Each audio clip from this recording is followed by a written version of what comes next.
Christian faith and fiction, inspirational reading suggestions, along with chats about the Christian faith.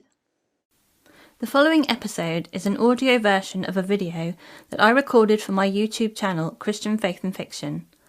If you would like to watch the video rather than listen to the audio, you can do so by clicking the link in the show notes.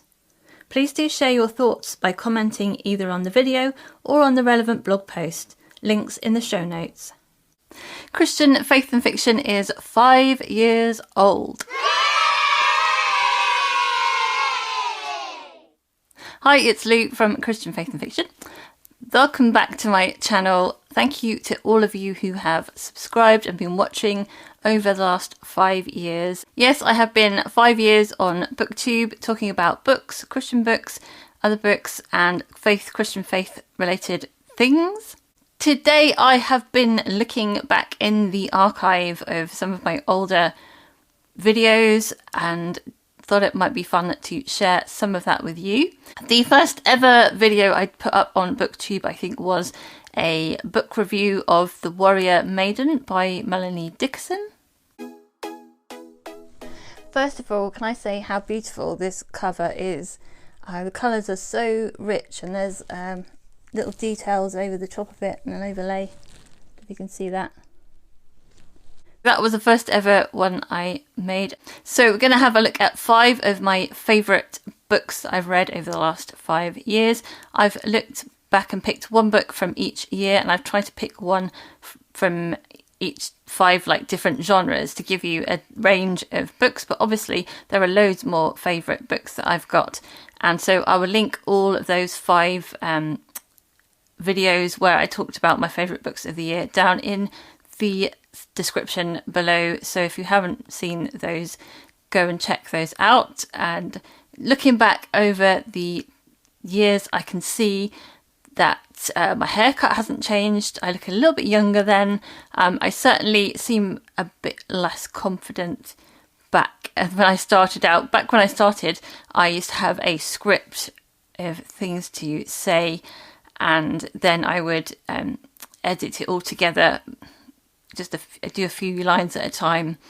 Now I tend to just let myself waffle and riff on a subject and then cut out most of the junk afterwards. As you're watching, let me know in the comments if you had to pick 5 books that you've read over the last 5 years as your favourites, or some of your favourites. Which ones would they be? So let me know in the comments. One of the first books that I read in 2019 was The Mark of the Raven by Morgan L. Bussey. This story follows Celine Ravenwood, who is part of a great house or family that has the ability to dream walk. This means that she is able to go into other people's dreams and explore their deepest fears and desires. In this first book, we see her come into her gift and receive training on how to use it. This is the first book in the Ravenwood saga, which is a Christian fantasy series. There are Christian undertones in the religion and spirituality. Lady Celine is a follower of the Dark Lady, but she later encounters people who follow the light.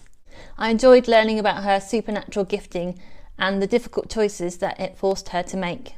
The Fifth Avenue Story Society by Rachel Hawke is a contemporary romance / contemporary book.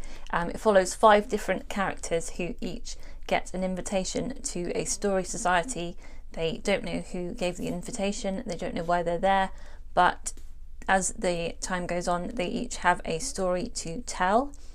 2 of the characters were already romantically linked together, and so it's kind of awkward for them, and then other romances are either talked about or develop throughout the book.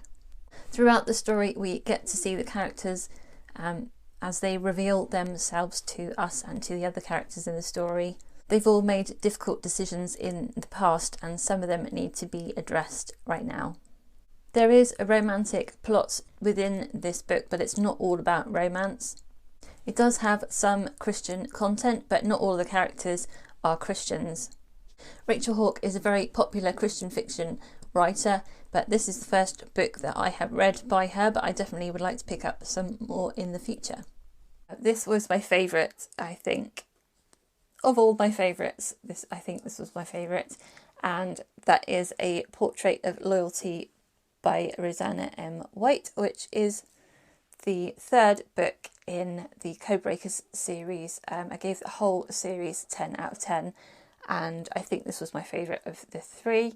This follows Lily, who is a photographer working for the Codebreakers department, doing making photography and faking photography and checking photos for fakes and things like that. And she meets a guy called Jivon, I think that's how you say his name, and he is from Russia, and he has come over to escape from his enemies, and he works for the Codebreakers department, and there's like things going on from his past. There's stuff going on to do with the war, and there's elements of suspense that build throughout the book, as well as the romance that's going on. This was a really lovely book. It has some really poignant moments in it, and some dramatic moments in it, and some really lovely romantic things as well. So I think this one is my favourite out of all of my favourite books. Then I read the whole If I Run series by Terry Blackstock. So I finished the first book, If I Run, in June.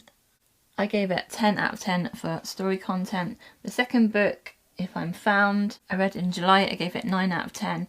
And the third book, If I Live, I read in August, and I gave that one 8.5 out of 10 for story content. I gave the whole series 3 out of 3 for faith content. It was very strong in that book, and it made a big difference to the characters and the way that the story progressed. The first book starts with Casey, who has discovered her best friend's murder and has sort of left her fingerprints, DNA everywhere, and she doesn't have faith in the police, and so she goes on the run. She's sure that they are going to try to convict her of it, and sure enough they do suspect her and send detectives after her. But the family also employs a private investigator, Dylan, and he's a guy who's come out of the armed forces, and he's got PTSD, but he wants to get into the police, and so he takes on this case. He's also one of the best friends of the guy who died, and he is sort of chasing her down, and she's trying to avoid him, but he's not quite sure whether she did it or not, but he wants to find her. The whole of this story is her sort of on the run from the police, trying to find out at the same time who actually did the murder, whilst trying to avoid being captured. And it was really exhilarating. I've read it really, really quickly through each book. Each book has its own sort of mystery in it, as well as the main plot that runs throughout the series. There's a romance as well, and as I say, there's some good Christian content in that one. Then we have Counted with the Stars by Connie Lynn Cosette. This is a biblical fiction book, and it is, I could say, historical fiction set during biblical times. It is set during the time of the Exodus, and I love the way that it follows ordinary people through an extraordinary time in history. The story follows Kaya, who is an Egyptian who is sold to slavery by her father to pay off a debt. She ends up working with a Hebrew slave who tells her about the Lord and introduces Kaya to the slave's brother. The story takes us through the whole of the plagues in Egypt, as well as going out into the desert. It has a lot of drama, there's romance, there's friendship, and I really enjoyed that, as well as her journey into faith, which is a big part of the story. I gave it 9 out of 10 for story enjoyment rating and 3 out of 3 for Christian faith rating. It was sweet and nostalgic to look back over some of my older videos. I liked to look at some of the books that I really enjoyed, and maybe I'll want to reread them in the future. Thank you again so much to everyone who has subscribed to this channel or who has been watching. If you've been watching for 5 years, let me know in the comments. And if this is your first time today, hello, welcome, and thank you very much for joining me today. I hope that you are all really doing really well, If you would like to see some more videos, you can watch these over here. I hope you have a really great reading week, and until next time, pray God bless you. Bye. Thank you for listening to the Christian Faith and Fiction podcast. If you would like more information, you can click the link in the description. Don't forget to subscribe on your podcast app to make sure you catch the next episode.